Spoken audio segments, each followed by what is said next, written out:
Selam alaikum. O Allah, ti e falës, e do më faljen, na fal neve. A ka mundsi një koment kësaj lutje? Po. Kjo është një dua për duave të pejgamberit sallallahu alaihi wasallam, që na transmeton Aisha radhiyallahu anha, ka thënë ja Resulullah, nëse unë e di për një ditë që kjo natë, që kjo natë është nata e Kadrit, çfarë ta lut Allahun? Ka thënë pejgamberi sallallahu alaihi wasallam, thuaj, Allahumma innaka afuwun tuhibbul afwa fa'fu anni.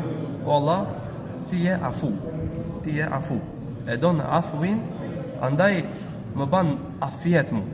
Pse nuk po e përkthej ti e falës? Nga se emri Allahut El Afu është një emër pak më madhështor. Nga se me këtë dua besimtari shpreson tek Allahu subhanahu wa taala me një falje të plotësishme.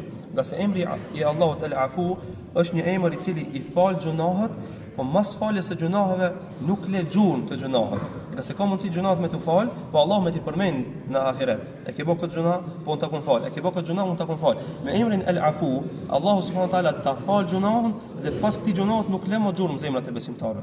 Nuk ta përmend. Nuk ta përmend Allahun ditën e gjykimit.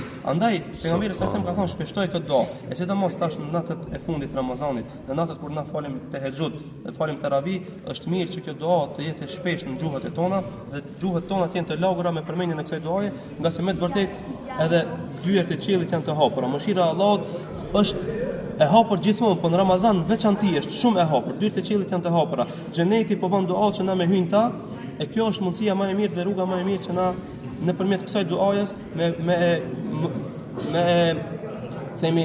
me meritu në faljen e Allahut subhanahu wa taala dhe Allahut na ban afiet neve në dunjë e në ahiret. Domethënë, ose mundi edhe pas Ramazanit këtë dua më Kjo dua vazhdimisht mundet më bë, po në veçanti këto në të mëdha të Ramazanit, për shkak se edhe zemra e njeriu është pak më e çeltër. Domethënë që 25-6 ditë na kemi bë adhurim, nuk është njëjtë sikurse njeriu që adhuron në vazhdimsi dhe njeriu që ndoshta ndonjëherë adhuron. Tash edhe zemra është më e hapur, edhe trupi është më i përgatitur, edhe shpresa tek Allahu është më e kthyer. Andaj me plotësimin e këtyre kushteve dhe pastaj me përmendjen e kësaj duaje, shpresat janë më të mëdha që Allahu më na ka plumë me mëshirën e tij. E sidomos nëse na e godisim natën e Kadrit. Para mendo Allahu subhanahu wa taala natën e Kadrit me ta pranuar këtë dua, çka ka më mirë se kjo? Nuk ka shpërblim tjetër përse nëse Allahu të fal, ta ka dhënë xhenet. Alhamdulillah. Allah të shpëlbej.